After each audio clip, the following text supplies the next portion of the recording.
You're very welcome to the Unspeakable Bits, the latest one, our summer edition. As you can see here, we've got our host, our regular host, Trevis Gleason, and we also have Mary Devereux, and we have another few people as well, which Trevis will explain. So just before I hand you over to Trevis, there's a Q&A down below, and just not the chat, but the Q&A to put your questions into that, and then Trevis will get through as many as he can throughout the evening. So I'll hand you over now to Trevis. Well, thank you very much, Fergal. Hello, and welcome to this next edition of the Unspeakable Bits. I'm Trevis Gleason, as Fergal said, your host. And we'd like to thank MS Ireland, who just put up their moniker there, for their support and for giving us this platform to delve into topics that were once, and I suppose kind of still are, considered taboo. But they are a real and an important part of getting over, getting under, around, through, and trying to live with the challenges of this disease. As those of you who have been with us for a while now will know, we don't shy away from the difficult topics or the questions here. We've talked about sex, we've talked about relationship difficulties, we talked about Christmas, financing, and so much more, and we're not stopping here at this one either. Tonight, we will delve into the very real issue of what if I can't work because of MS? We invite you to submit your questions, as Fergal said, via the question tab. It's at the bottom of the screen. Don't use the chat function. Your questions will be put through to us, and we'll get to as many of them as we can tonight. But that being said, tonight's program is a little bit different. Normally, we wouldn't run an Unspeakable Bits during the summertime because a lot of people are away on their holidays, but we figured MS doesn't go on holiday, and many of our viewers will be able to watch the program from wherever they are, but getting guests, that was another issue. So this might seem like a major technological leap for us here tonight, but it's really just Fergal and I chancing our arm a fair good bit. I was able to chat over the past couple of days with two professionals in fields that we needed to cover for tonight's topic, but who couldn't join us live tonight. So I suppose, as the man says, we'll see how this goes. But joining us live is Mary Devereux. Mary isn't just your average person living with MS. Many of you have read her writings in the MS and Me blog, or you may have heard her on the radio from time to time. She just recently spoke at the Dole and And if you haven't picked up this week's edition of the Farmer's Journal, I'd certainly recommend it, because in the lifestyle, there she is. There's a lovely 2-page spread article about Mary and about a lot of the things that we're going to talk about tonight. It's a great read. Congratulations, Mary, and you're very welcome to the Unspeakable Bits. Thank you. Maybe you can tell us a little bit about your background and your life with MS as it relates to tonight's topic about stopping work. Okay. Well, I suppose I was diagnosed over 12 years ago. And at the time, I would have been the main earner in the household. And busy job, busy lifestyle. And the thoughts of not being able to earn or even not work would keep me awake at night. And I suppose I finished up work, was it about 6 years ago? And it came about because I knew I was getting completely overwhelmed. I was exhausted. My cognitive issues were just off the scale. There was loads of things going wrong. And I knew it was coming down the tracks, but I couldn't make that decision. I was ruminating and ruminating, and I couldn't make it. And then it was taken out of my hands for two reasons. One, the company I worked for, they were going selling up. So my position was going. And secondly, I didn't pass my driving test assessment. Oh, that's in order big. to get my driving license renewed. And because driving was a large part of my job was gone. Wow. So it was a massive thing to drive into that driving center with my car and not be allowed to drive out with my car. And all of a sudden, overnight, everything was gone. The job was gone, the car was gone, the independence, the identity. So in terms then of, I suppose we had started to prepare maybe 4 or 5 years earlier when I got the diagnosis, because we were after moving house, and suddenly how could my other half afford the mortgage as it was if I wasn't working? You know, so we sold up, we downsized, we put everything in place for that day to come when I would stop, but we still weren't prepared for it. Well, I suppose it's a 1-2. It's like you're focusing on one thing, and okay, we can do this. It's going to be difficult. We can do this. It'll come in its own time.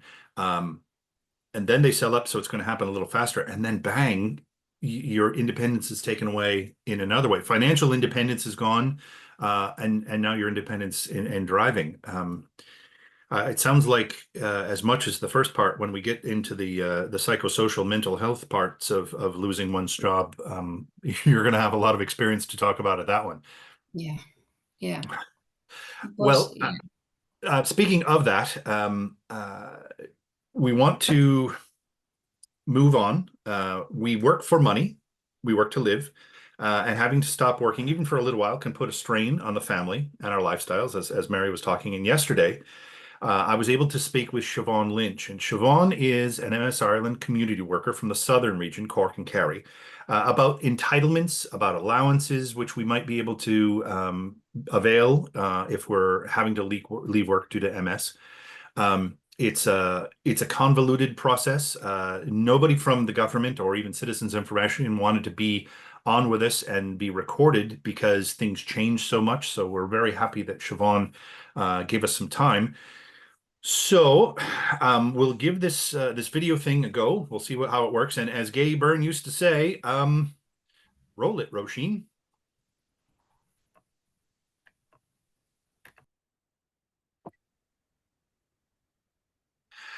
I'm joined by Siobhan Lynch, who is a community worker for Multiple Sclerosis Society of Ireland, MS Ireland. And I thank you very much, Siobhan, for taking some time right now to go through some of the things that people have to deal with when they are looking at perhaps having to leave a job because of MS. But before we get into that, your title is a community worker. You're in the southern region, Cork and Kerry. Could you explain to our listeners and our viewers a little bit about what MS Ireland community workers do, who they are? Yes, well, thanks, Trevis. So I'm one of many community workers all around the country of Ireland. And I suppose we have regional offices all over the country. And in each of the regional offices, there's community workers based. And their role is mainly to support, advise, provide support to people with MS in a range of loads of different, but like we're really, I suppose, dealing with people throughout a journey when they're diagnosed with MS. So from diagnosis right through the course of their life, we're there as a dip in, dip out service to support our members. All right. So in the case of that we're talking about here tonight in the Unspeakable Bits, that someone is looking at the probability, hopefully they can plan this a little bit, but maybe it's sudden, that they're going to have to leave employment. And we'll talk later on with a psychotherapist that will help us with the concept of the psychosocial, the emotional parts of it. But let's face it, one of the big reasons that we all work is for a paycheck. And if we're looking at that being gone, so how and why might a person with MS get in touch with a regional community worker like yourself when it comes to the thoughts of having to give up work? Yeah, well, I suppose deciding to give up work can be just a massive decision for people to make, and it has lots of implications to consider first. So a lot of times people will touch base with us and just they need to come to arrive at that decision once they have all the facts. And our role would be supporting, I suppose, the person through that process. So, person might use us as a sounding board. It might be their first time ever, discussing out loud that they might need to give up work. It might be the first time that they've approached it. They mightn't even have spoken to a spouse or a family member about this yet. And they might just contact us to gather as much information as they can to get all their ducks in a row and to get information on the topic so that they can make a decision on it. And that's an important thought, that they would get in touch with you first while they're thinking about it. But as we said, sometimes an exacerbation or an attack will come on and it'll be acute, and then we realize that we won't be able to go back to work even. So let's go with the kind of the choice part of it when it's time. What happens when somebody does make that choice to give up working because of MS? What kind of So we would financial supports normally, are out there? I guess when someone contacts us first, it's kind of speaking to them about the reason that they want to give up work. So is it the person's own choice, or is it a case of that it's been forced on them by the illness? And depending on what the reason is, really depends on the ramifications for the client and how they even accept it emotionally and psychologically. So it's, you know, if it's anything like if the person can decide themselves, if it's something like a relapse that they're going through, and it's a short-term thing, they might like to speak to us and just see how do they get on a disability payment, what do they say to their employer. For many people with MS, and we'll just even retake the short term giving up work first. So if it's something like a person you know, gets ill tomorrow morning in their work, obviously they're ringing in their employer and saying that they're sick. But employers encourage people, whether they have their own policy on in sickness, they also encourage people to claim illness benefit. So now, I suppose since January 2024, the state's payment has gone up from 3 to 5 days where a person is entitled to sick leave. So illness benefit doesn't come into effect really until after day 3, and they would go to their GP, they get certified you know, sickness from work, and they tell their employer, and in the meantime they also contact social welfare and they claim illness benefit. So this doesn't matter if it's going to be something for a short period of time, it's in a few days, or if it's going to be a few weeks. This is the process that they would follow. And from there then, you know, depending if a relapse or whatever reason that they're out on illness benefit continues, they would have to send in certs on a weekly basis, and then it might go to a fortnightly basis, and eventually a monthly basis if it's going to be a long-term event. And now some employers, I suppose, they have a private disability insurance, so that would be important that they get in touch with their human resources office as well, because there's statutory plans, but there might be something that larger employers at least would have that they could work through as well. Yes. Absolutely. So, you know, even for some employers going back to work, then it might be a case of that they need some reasonable accommodations in order to stay in work. And, you know, it's in most organisations, and employers will have their own statutory period of their own sick pay of what they allow, and they're in those individual policies. So I suppose it's to really know what your own contract is in employment and what you're entitled to, and then you have what you're entitled to through your employer, but also then what is you're entitled to through social welfare. And it might be then after your relapse that you might go back to work, but you might need to go back to work with some accommodations. It mightn't have been as easy for you to stay in work without those, and you have that entitlement to have those talks with your employer and say how your MS is affecting your work, and see if they can make those reasonable you know, applications for you. Okay, I suppose there are pretty much two circumstances which people will find themselves in when it comes to stepping away from employment. There's the short term that we're talking about, and then the long term. I've been doing some research in preparation for this, and it's about as straightforward and convoluted at the same time as you can get from what I could find on the website or different websites. There's illness benefit, there's disability allowances, there's invalidity benefits or pensions, all this kind of stuff. How might those overlap, or, you know, what does that all look like as someone who's looking at that need? And I understand that you're you're a jack of all trades when it comes to things that people with MS need, and I know that in general things like this you would signpost to social welfare or to citizens information, etc. But just from the MS Ireland point of view, what do those two types of benefits look like? Absolutely, Trevis, and you've hit the nail on the head. I suppose we do signpost. We have a broad kind of knowledge base on this topic, and it just is ever changing. Even for citizens information, every year with new budgets out, there's new changes often to these entitlements.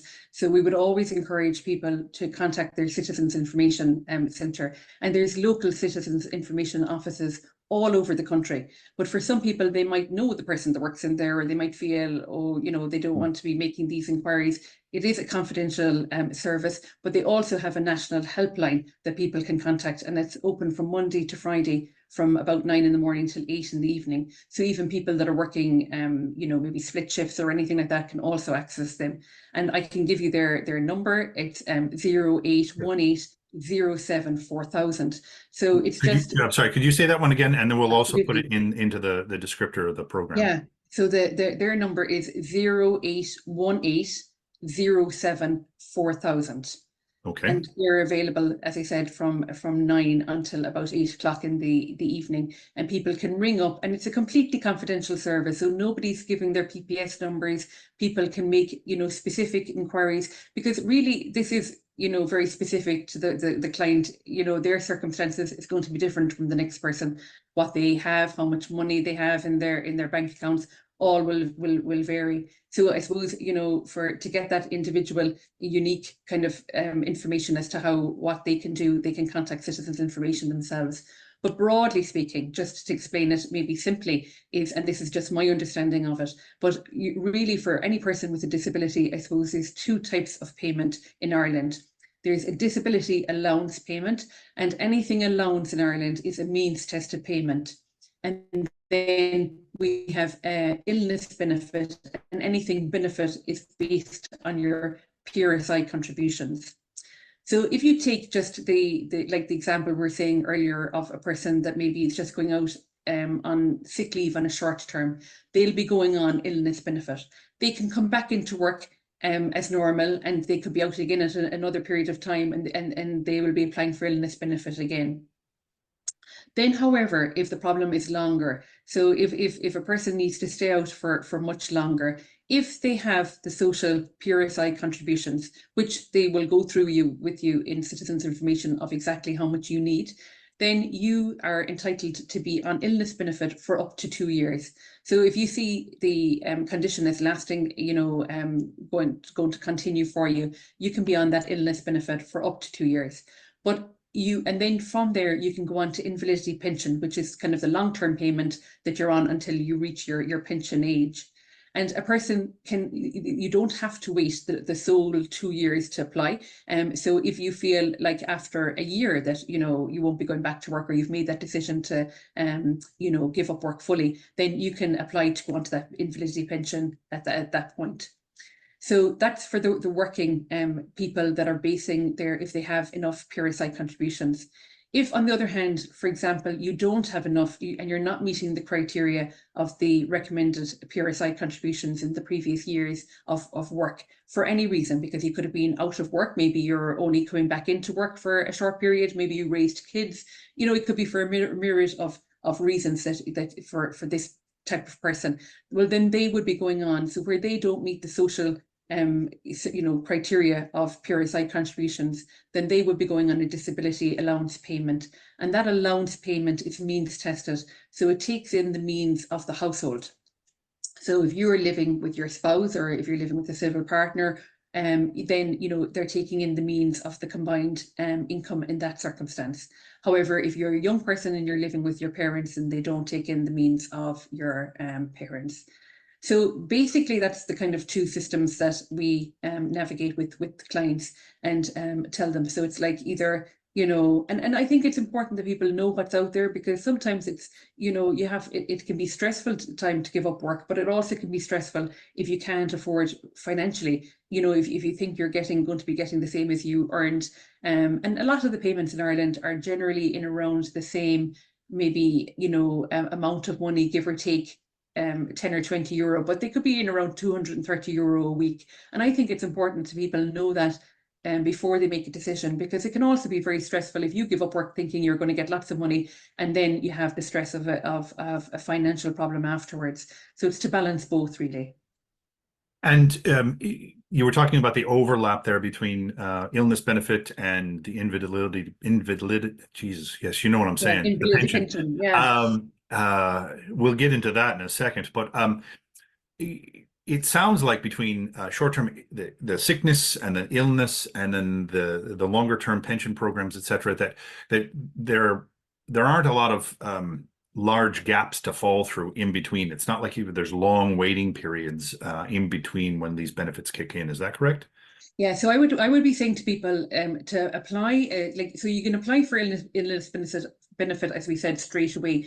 I think, you know, and the same way you can then apply to go on to your invalidity pension. But actually in Ireland, it does take a while for them to process the payments. So often people could be waiting, you know, 8 to 12 weeks maybe for a payment. And in that circumstance, for people that can't, so they'll backdate the payment you know, from when you apply. But if you can't afford to wait that 12 weeks till they pay you out, you can go to the local community welfare officer, and there's such a thing as supplementary welfare, where the community welfare officer will give you a supplementary welfare allowance to which is the same rate of payment to keep you going, but then you won't be backdated the payment, obviously, when the time comes that it sets in for certain, you know, then you're back, you're just on the normal payment. But if you can wait, you're backdated, and if you can't wait, you know, there is that chance for people to get supplementary allowance, so you're not left with anything. So that's good. And as far as it comes, you know, you're approved for these, et cetera, and collecting them. Is this going to on post like other social welfare, or is this coming in a check, or is it being direct deposited? How does that work? Yeah, so for most people now, I suppose you can have it in many forms, but most people would have it going straight into their bank accounts, which is the easiest. They don't have to be going to a post office to collect it. That day is, you know, it seems nearly of something of an age now, which makes it easier for people to have it straight going into their account. But if a person prefers to go into on post to collect it on a weekly basis, they can arrange for that too. All right. Well, I know that there's so much more that we could talk about. We have a limited time here. I suspect this is one of those things that we'll entertain when it comes to the unspeakable bits. Tell me again how someone gets in touch with yourself or another community worker through MS Ireland. Is it through the helpline or the website, or do they go to the branches? To talk to me. All right, I'm making the decision, and I feel like after seeing this, I want to talk with someone from MS Ireland to signpost me. How do I get in touch? Absolutely. And I would encourage everybody to get in touch with their community workers. And it's just because we can offer that support that you mightn't realize even that is available to you. And I suppose, you know, different people watching here today, there'll be people that'll be very computer savvy, and they'll be able to get on the website and look up straight away and go in and find the regional community workers, and each area is listed, and every community worker with their telephone number and their emails and all that are listed on the website. And if you're not tech savvy, you can contact the MS Ireland national number, or the regional numbers. You can ring us, and we will arrange to meet you or speak with you over the phone. So the information line is also available, and anyone can ring the information line, and they'll either equally will signpost you to whichever community worker is in your area. And what is the telephone number for the information line there? So it is 0818 233 233. 233 233. All right, that's great. And now, I had one other question that came to mind, but it's just not there because MS. Siobhan Lynch from MS Ireland, Southern Community Worker, I thank you very much for your time, and we appreciate it. Thank you very much. No problem. Thank you. And we're back, and Fergal, it worked. Huzzah. Not that we want to, spend the news reporting on the news, but that's kind of big for us, folks. There's a lot to digest there, and we'll try to. As we move on, please don't hesitate to send in your questions. Use the question tab, and we have some of them right now. In fact, someone asks, in reference to several different conditions, how can you, and unable to work, how do you tease those out? At the end of the day, does it matter? If you can't work because of a couple of things together, you can't work.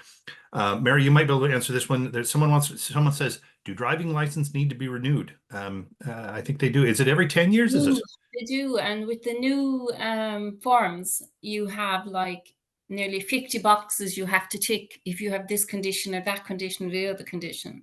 And one of them is, do you have a neurological condition? And I had to tick yes to that. Because I suppose mainly my lesions were on my brain and they were causing cognitive difficulties. And so when my driving license was up for renewal, because there's a date on it, and it's one of the biggest mistakes I made, I left my driving license go out of date. So then you had to go back in and be tested and Then all I that. had to go back in. And because I ticked that box, I got a driving assessment. And in year one, that was fine. It was drive me down the road around the roundabouts, and sure, I could do that. But the assessment, they gave me my driving license for a year then. So then I had to go back again. And this time it was a much more in-depth assessment. It was basically with an OT, and it was a lot of like, I don't know, MS It was more brain difficult. again. It was very in-depth, and it was, you know, draw a circle, draw a square, like where does that arrow go, like do this, do that. Right, so it was much more. Okay, so don't let your driver's license go out of date. That's, I would say. And so it was quite in depth, and I failed that test because they were thinking in terms of reflective actions. You know, if you came to traffic lights, but you stop on time, you know, behind a car, all that Well, and I sort. suppose, I mean, that's important to be able to do, right? Now, there's another question that has come through is what happens if a person is self-employed? What benefits are there? And obviously, I'm not an expert at this, but I did talk to Siobhan a bit about that. And it all depends on PSRI payments when it comes to such things. There is also a partial capacity benefit, which allows you to work a little bit, you know, and covers some of the lost income. But again, this is stuff of experts, and MS Ireland can signpost you. Citizens Information has a lot of information there that you can get in touch with. And I agree, Helen, it doesn't sound like the stress of the driving test is something you would want to do again. Also on that green paper, if for nothing else, so that I can be able to pronounce it. But the concept of something in this day and age being called invalidity benefit. I mean, we don't call ourselves crippled. We're disabled, or we're whatever, but we're not invalids either. So it's nice that a green paper is coming out that they're thinking about that. Relative to the financial stuff, though, Mary, what was your experience? It sounded like you had prepared for it a little bit, but it's still a bit of a shock when you go from being the primary breadwinner to 300 or 200 and something a week. You know, it's like the burden of guilt is humongous.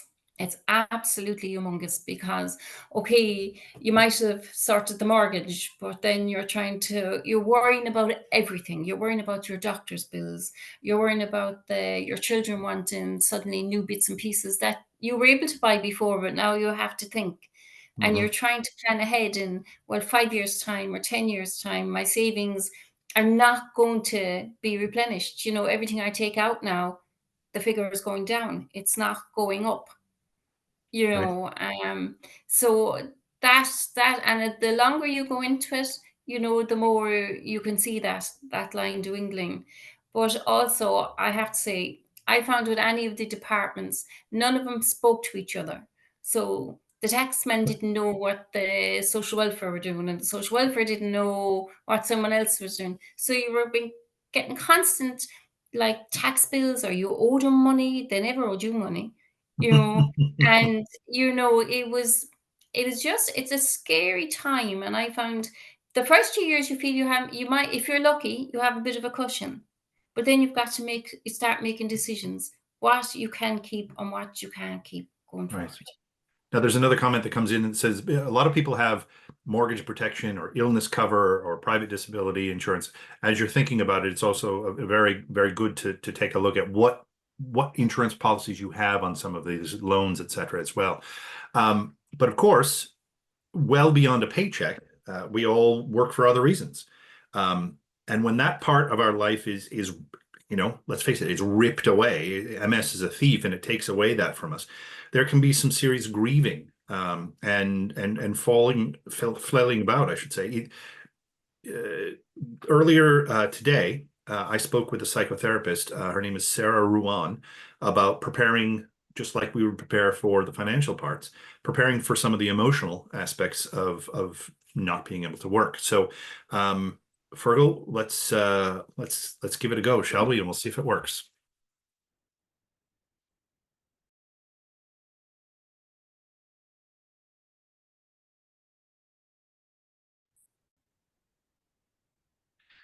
I'm joined by psychotherapist Sara Ruane to talk about, I suppose, beyond the paycheck when it comes to having to leave our employment because of multiple sclerosis. So Sara, maybe a little bit about you first, because some people might think it's odd that we're talking about leaving a job and we're talking to a psychotherapist.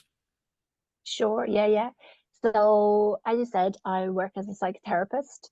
I qualified in 2006, and basically once I qualified, then I went straight into private practice. So I've been working in private practice now for the guts of 20 years, 18 years. And I started out working with people around general issues, and then I touched on some addiction stuff. I worked in addiction for a while. And I worked with the Rise Foundation for a while, which is kind of, I don't know if you've heard the Rise Foundation, but it's for family members of people working in addiction. So I kind of moved around a little bit, but all the time I was in private practice. And yeah, I guess I work as a humanistic psychotherapist, which is basically, in simple terms, what that means is that when you are sitting with somebody, we hold the belief that if the right circumstances are in place and conditions are in place, then this person has within themselves the ability to move towards healing. And I guess I've seen that over the years. Definitely, I believe that to be true. Okay, well, yeah. we're in a place now where a lot of us are going to have to heal ourselves, or with our families heal ourselves here. So obviously we work for money. A paycheck isn't the only thing that we get from employment, however. So what are some of maybe the psychosocial aspects, I like to think of them as, about working, that we might think about if we're in the situation where we might have to reduce our hours or have to stop working altogether, because not we want to necessarily, but because we're forced to because of an illness? What might we want to think about? Well, like you said, for a lot of people, this is something that they haven't chosen. So it's something that it's been kind of, happened to them. And so for a lot of people, it's going to bring up a lot of issues. And obviously you mentioned the financial piece, and that's going to be, for a lot of people, that's going to be a big one, to figure that out and to work through that and to process that. But as well as that, you're going to be looking at, certainly for a lot of people, and I think you mentioned it actually, Trevis, in the previous piece or maybe earlier, around, the fact that our work is so important to us. It's such a huge part of our lives, and it can very much be such a huge part of our identity. And, so that is something that's, for people, it's a big piece that needs to get processed and needs to get worked through. Also, it can bring up a lot of issues around a sense of purpose, and you can be looking at a lot of stuff around kind of isolation, and a lot of stuff around anxiety and depression. It can bring up a whole host of stuff, I guess, for people. And sorry, were you going to say something? No, I was just going to kind of go from there. So there's going to be a lot there, but just the idea. And this is, I think, probably worldwide, not just in Ireland, but the idea of talking to a professional, a therapist, can be something that's a challenge, a hurdle we have to get over in and of itself. Yeah. So I know this is going to be different for everyone, but how do we get to the point where we think, maybe this would be helpful? Yeah. I guess, talking to somebody or having to go to talk to somebody can be quite scary for most people. It's, I guess, fear of the unknown as well, and also, you're going into a space that you probably know that you're going to feel pretty vulnerable, and that's not an easy thing for most people. So I think one of the things that I would say is that, it's normal, it's completely understandable and normal to feel scared. And, but at the same time, hopefully that wouldn't hold you back from trying it, and for you to know that it's okay for you to try this out, and to just dip your toe in, and that I guess it's within your control. You can decide, is this person for me? Is it not? In fact, I always say to people when I meet them first, I always say to them, listen, let's have a few sessions together and just test the water here and see how we get on, see if we're the right fit. So for you to know that it is within your control. So, you know, you could have like a session or two just to try it out and see how it feels.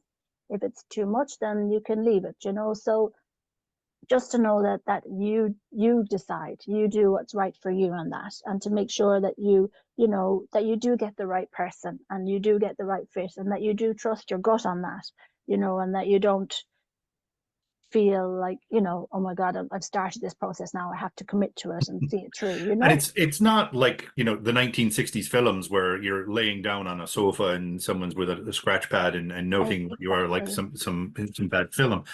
Exactly. And I suppose it's important to note what you said there about you know, a couple of sessions and testing it out. And Yeah.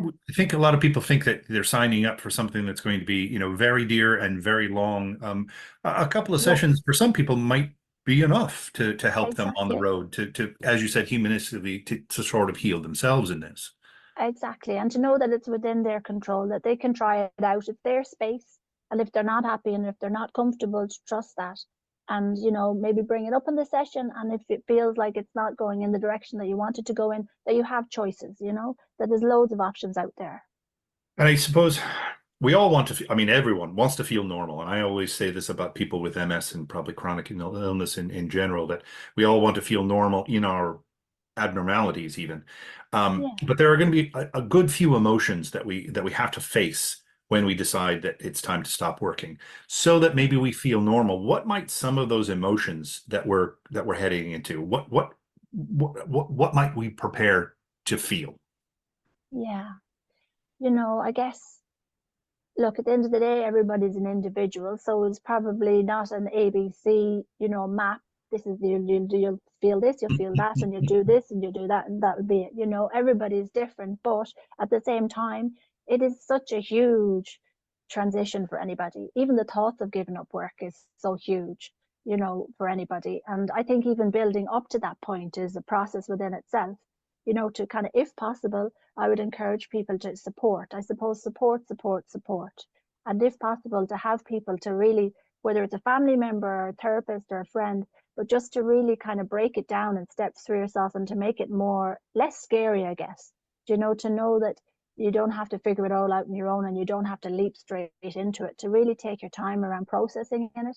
And then if for example, I mentioned like grief and stuff like that coming, is, you know, obviously you're going to grieve the future you thought you were going to have. And, you know, the picture for a lot of people that are in this type of situation, they're facing into a future that they did not foresee. And so, you know, this is something that now they have to try and process and get their head around, while at the same time try and move forward and make and try and live their lives. So there's a lot to process and there's a lot going on. And it's definitely, you know, from my experience anyway, of people that I've come across over the years, there's definitely a grieving process there. And that can take all different forms, and a lot of different emotions come up. Again, it's not a straight line, you know, you're not going to tick boxes here and be like, okay, I was sad yesterday, I'm angry now. You know, again, it's not, unfortunately, that straightforward. But you can be sure there probably will be a good bit of sadness in there, a good bit of fear, a good bit of anger, of disbelief, you know. But again, all of this is normal, you know. I suppose that's the key thing I think I'd like people to take away from it, you know, this is that, like, whatever you're feeling, it's okay, it's normal. And there is help and support there for you. And it comes in many different forms. And even if, you know, finance is an issue for people, because I know that therapy isn't cheap, that so even if finance is an issue for some people, that there is low cost counselling available, there is sliding scale therapy available. You know, you even, you know, have the Samaritans, you have Aware, you have MS Ireland. There's so many different options there. So if you are grieving, or if you are dealing with the shock of all of that, or if you find yourself slipping into anxiety, a lot of anxiety is coming up for you, or if you feel yourself slipping into a very dark space of feeling very low, again, completely understandable. And, you know, but to know that you don't have to suffer alone, or you don't have to go through any of this alone. There's support systems there. And, you know, a lot of us find the support of just being around people at work is something that's going to go away. And if nothing else, yes, certainly full-time employment takes up a big chunk of a person's day. And yeah, while we might feel like some people might say, well, just not working, that's the goal, that's retirement. For those of us who have to stop, it's a pretty big hole in our lives that we may not have prepared to fill with, you know, fishing and travel and hiking. We might not be able to do nor afford those things. Yeah. So do we look at filling that time right away, or do we sit with it? And if we're supposed to sit with it, what we can do with our mental health while we're, you know, sitting with it? That's a therapy term, sit with it. Sit with it. I know, sit with it. What does that even mean? You know, how long do you sit with it? Where do you sit with it? What does, you know, and it's all good and well sometimes maybe bandying some of that stuff about, but it is awful hard to know. Then again, unfortunately, again, there's not one fit, you know, for all. And it is very much, certainly when I'm sitting with people, you know, it's very much, what I'm trying to do all the time is kind of to tune in and be very in tune with the person. And it is a bit of a balancing act, you know, in terms of, yes, you do want to try and make enough space to process and to allow for some of this stuff to rise up and to be processed and to be released and let go of, you know, so there's that kind of flow of kind of letting, you know, the whatever emotion or whatever is going on for you to kind of come up and to process that and to release it. But then at the same time, you know, there is a lot to be said about trying to keep yourself in a much kind of, you know, that can be draining and that can be tough work. That's not easy work. You know, it is work. Like therapy, sometimes some people might think you're just going in for a chat. And that, you know, there's an element to that. Yes, of course, you know, and you can even have a bit of crack in therapy too, by the way. It doesn't have to be serious all the time. But at the same time, it is work and it can be draining. And I know that can be an issue for some people, you know, in terms of their energy and all of that. So it is a balancing act to try and get that balance right, and to try and trust your instincts and your gut on that, you know, again, coming back to trusting your gut and tuning, being, you know, that kind of building that self-awareness of when do I dip in and when do I dip out? How much is okay for me and how much is too much? And that will vary from day to day. Again, I know from clients, their energy, you know, I had a session today with somebody and their energy was very low. So we kept it very light and we really honed in on actually, one of the things I didn't mention is I'm currently doing what's called somatic experiencing. It's a bodywork course. And so I'm in my second year of a 3-year training up north, doing somatic experiencing. It was set up by a guy called Peter Levine in the States, and it's a bodywork. So it's working with not just the thoughts and the mind, it's also incorporating the body. And it's I guess I'm getting the skills to like actually listen to the body when it talks, as opposed to just, you know what I mean, our mind and our thoughts.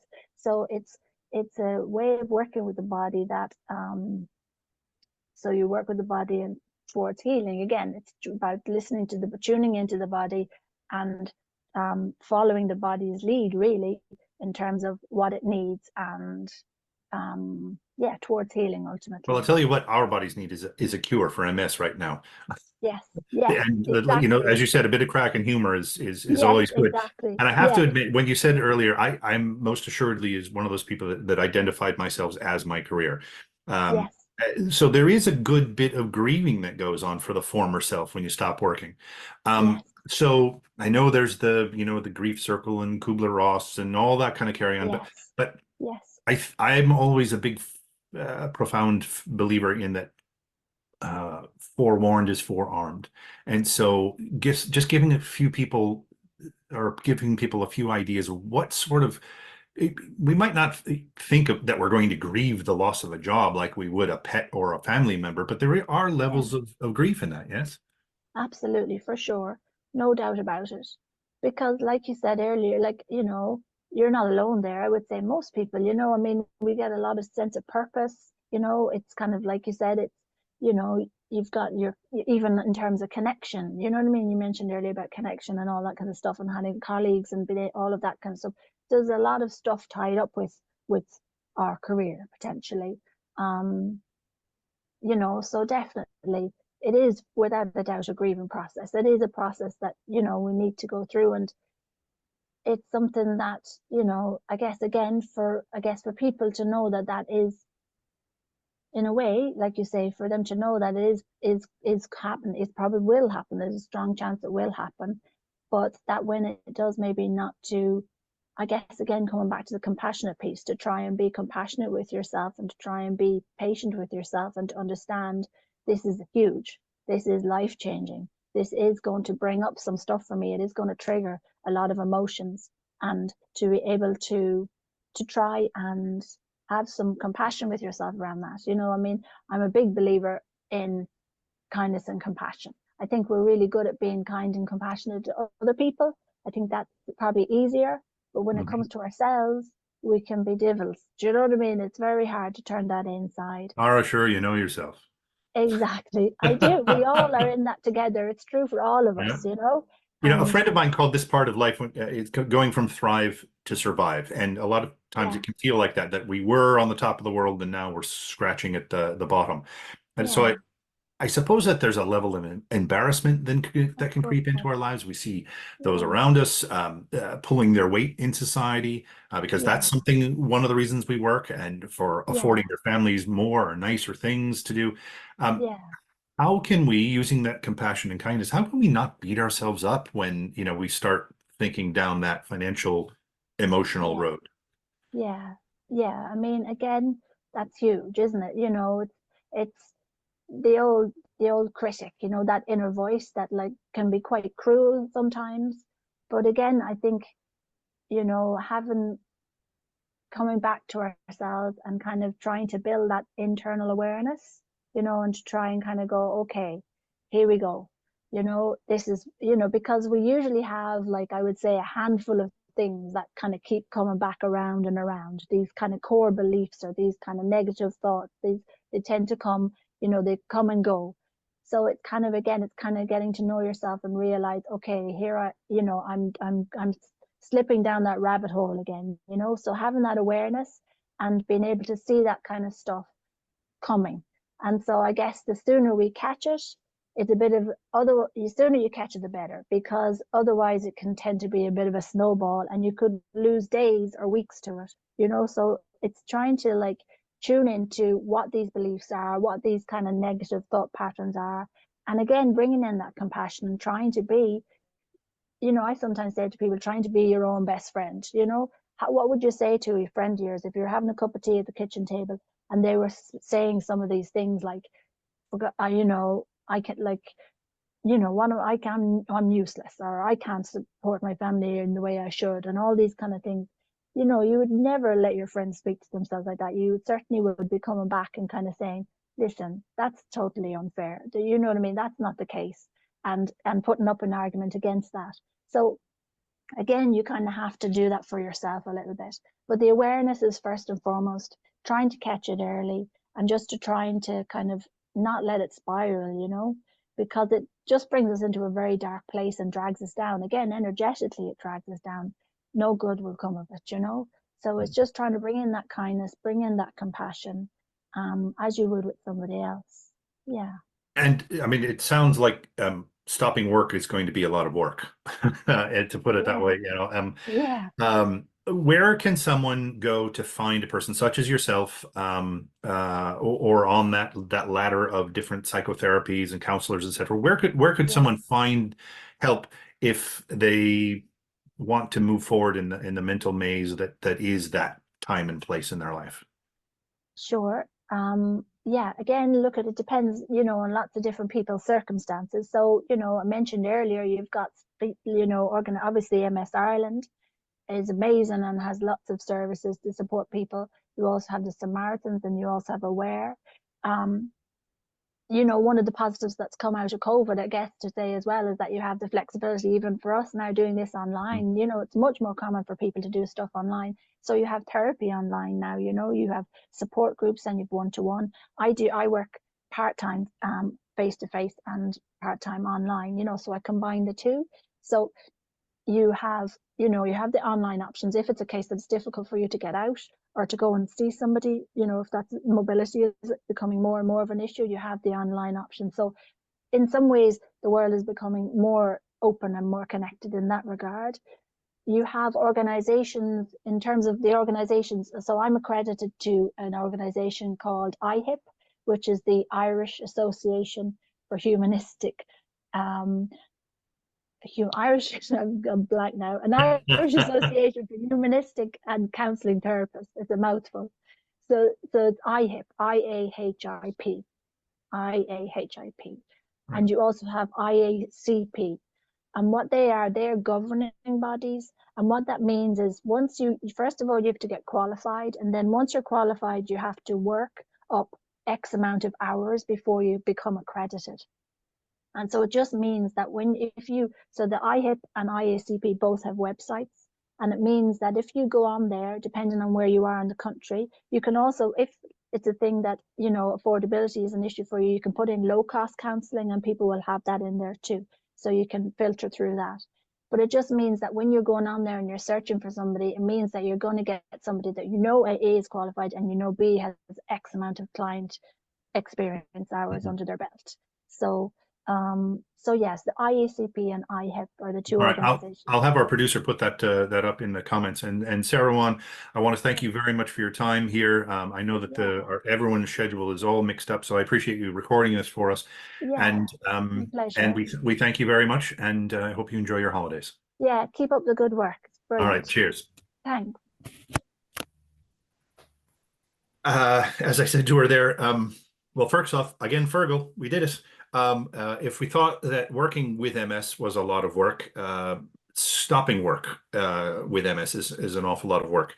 There was a lot to cover there, and we probably won't get to all of their questions. But Mary, a lot of the issues around mental health and having to stop working are very personal. So I'm going to ask you if you're comfortable talking about some of your experiences around stopping work that we talked about there with the therapist. Oh, I am, yeah. I am. I suppose I was one of those people who thought that, you couldn't go to a psychologist or a psychiatrist because, there had to be definitely something wrong with you. But I did, my neurologist referred me to one because he didn't think I was accepting my diagnosis. And I ended up going to a wonderful woman for the bones of 10 years. And, whereas in the beginning, I desperately needed her because once I gave up work, or once work was taken from me, like I was work. My whole identity was work. I worked up to 6:30 on that Friday night. When we reversed the car in here, the first thing I got a kind of a fright. I was never going to come out that drive again as Mary O'Connor, because I was known as O'Connor, not as Mary Devereux, and, I kind of went down a bit of a black rabbit hole, like, anxiety, depression, loneliness, and isolation. They were big, big things that I had to work through because suddenly if I wasn't working because I was sick, then like, should I be looking sick? Should I be acting sick? And suddenly everything, the floodgates opened and everything came in on top of me. On an average day, say, about how many people did you have interactions with? Only, I would say while you were working? While I was working, Jesus, like dozens, scores. Scores. And then all of a sudden, They phone were all doesn't ring, the email inbox isn't full. No. I know that I experienced that. You go from going 130 kph and now you're at a dead stop, and it's a psychological whiplash that we go through. Work was your social life. Yeah. When you're in that stage of your life, when you're working, you've children, you have everything, then work, the people you work with, a lot of them are your social life, and then they're gone because their life is still continuing and yours isn't. Yeah. I mean, it is, of course. I mean, you've got a full life, but it feels like that at the beginning, doesn't it? It does. And it takes a while to come around to it. It takes, it's like, I suppose, all the stages that you have to go through. Whereas I can say I'm in the best place I've been in a long time now, in the last 2 years. Congratulations. And that's because you were working at it. It didn't just happen. I had to I had to go through the process. you know, and I would have kind of flagged that off before, like, but it is, you have to go through it. And it's difficult if you haven't got a very strong network. And then I suppose put into the thing, no car. If No you ask me what I miss more now, I'd be saying that car, Mm. you know, because that just took so much and it limited me in so many ways. We have a question that I'm going to have to defer to. Anonymous attendees talked about what reasonable accommodations do an existing or a new employer need to provide. Neither of us are experts on that, but I will refer you to MS Ireland's YouTube channel. We did a one of these Unspeakable Bits. Boy, it's getting late in the evening, and the heat is getting to me. My MS fatigue. But anyway, it was about disclosure at work, and we had a couple of we had an HR professional as well as an employment attorney. So do take a look at that one for that question. And another one person says it's really important to maintain and foster social connections after leaving work. It is indeed, because they're not just organically there. You can't move from your desk to go to the water cooler or the coffee pot and walk past 3 people anymore. It has to be an active thing, doesn't it? If you want to talk to somebody, you have to reach out to them, because I mean, let's give them a bit of credit. They may think you're not well today, or they don't want to interrupt if you're taking one of those required naps or anything. So we really do have to kind of pull back whatever control we have. I often say that control is an illusion. The only thing we really have control over is our reactions and our responses. And in this case, how we can respond is to reach out and get back in touch with people. How did you find that when it came to the social part of it? I mean, obviously you have a family around, you've got the children and your husband, but how do you make that work? How do you reach back out when they think that you're sick? Yeah. I suppose like I was determined after COVID, and we've been through everything, you know, I was determined I had to get myself out there. I just had to. And I just started picking back up the phone and making phone calls to people I hadn't spoken to in a long time, you know, and it's just small steps, meet for a coffee, you know, ring for a chat.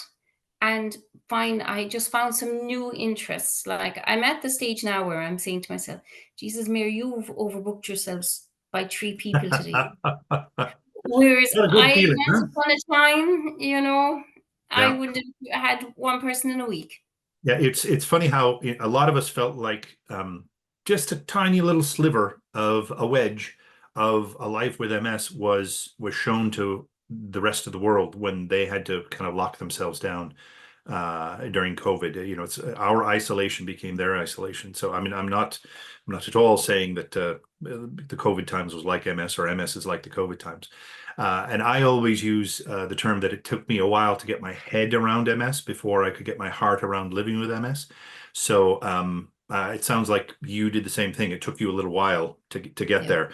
Our time has gone at pace here as we knew it always does, and we've covered a lot, but there seems so much more to discuss, and I apologize to everyone that we didn't have our experts other than Mary to answer things live. Perhaps next time we'll have to do this again, and we'll do it with some live guests. We can take your questions. Mary, just 30 seconds, a final thought or two? Oh, like that there is just, you need to plan. As much as you don't want to, you need to plan. You just need to, and if you can't plan, then get somebody to get you thinking about it. You know, what are you going to do tomorrow? What are you going to do next week? You know, you just need, and you may need help with it. I need it. And as always, you can reach out to the MS Ireland helpline. Fergal will put that up, and also to the community workers who handle the different sections. As we knew, our time has come to an end. like with many of the other Unspeakable Bits, I'd expect that we'll have to have a sequel to this conversation at some point in the future. Until then, I want to extend my greatest thanks to you, Mary Devereux, as well as to Siobhan Lynch and from MS Ireland and psychotherapist Sara Ruane for their time and their insight over this last few days. We will take the rest of the summer off because this has just been too much work to try to get guests. We'll be back in the autumn with our next Unspeakable Bits. That will be October the 24th, same time, same place. And we're going to have to kind of prepare ourselves. We're going to broach one of the most unspeakable bits of a life with MS, and that's death from complications of the disease. Until then, I'm Trevis Gleason, wishing you and your family the best of health. Cheers, and back to you, Fergal. Yeah, first I want to thank Sara Ruane and Siobhan Lynch, the community worker, who were both brilliant, and our special guest, Mary Devereux, as well. Thank you so much for your time. And as usual, our host, Trevis. So I just recommend, like, this is actually being recorded, so I'm going to put it up on the MS Ireland. I actually put up the link there to our playlist. All the previous episodes are on our MS Ireland YouTube channel. And tomorrow I'll put up this latest one. So I know there's lots of people that wanted to see it live that will be able to get to see it afterwards. And all the previous ones are there. And I'd also say just to keep an eye on our social media channels, where I'll put up links to the next one that people can register that. So again, thank you so much, Mary and Trevis, and enjoy the summer. Take care. Cheers. Thank you. Bye. Bye-bye.